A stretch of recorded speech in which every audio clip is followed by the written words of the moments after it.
Surtout n'écrivez pas tout ce qu'il se passe à ma pauvre mère, elle en aurait trop de chagrin.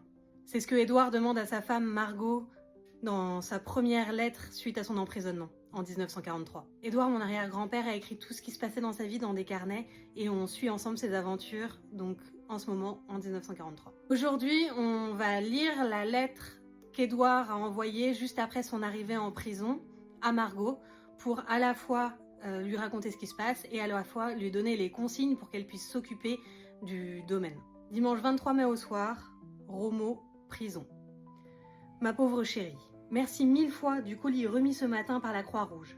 Tu recevras sans doute en même temps une carte faite ce matin avant d'avoir reçu le colis.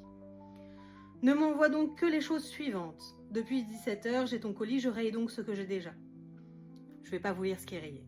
Un cahier de cartes de correspondance double, jaune avec pointillés, un petit bloc de papier à lettres blanc avec quelques enveloppes, un bouton de faux col de devant, métal jaune sur ma cheminée, une gomme, bouton de manchette.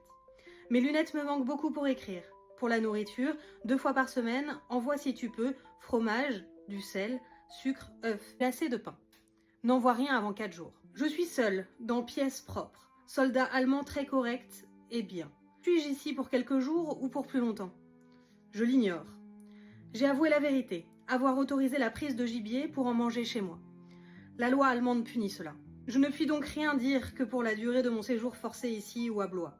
De même pour Fernand. Du reste, je ne peux pas lui parler. Te voilà donc, ma pauvre, obligée de me remplacer momentanément pour gérer la propriété.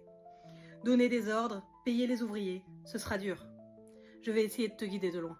Ensuite, Édouard donne des consignes pour les ouvriers, explique ce qu'il faut faire, combien les payer, le nom des clients, ce qu'ils ont commandé, etc. Surprise! Dimanche, on m'apporte à l'instant à 17h ton deuxième envoi, avec lunettes, stylos, etc. Sois béni. J'y vois enfin pour écrire. Toutes mes clés doivent être sur ma table dans le bureau. Au moment de partir, j'avais laissé 2 clés de la cave avec étiquette. Remets-les dans le tiroir caisse du bureau de ma chambre. C'est là que tu trouveras de l'argent. Si tu en prends, marque-le à chaque fois sur le papier de la pochette cuir noir. Si tu en veux d'autres, il y en a dans le coffre-fort. La clé est dans ma boîte, bouton cuir rouge. Je l'ai ouvert pour montrer pendant la perquisition aux 3 agents civils.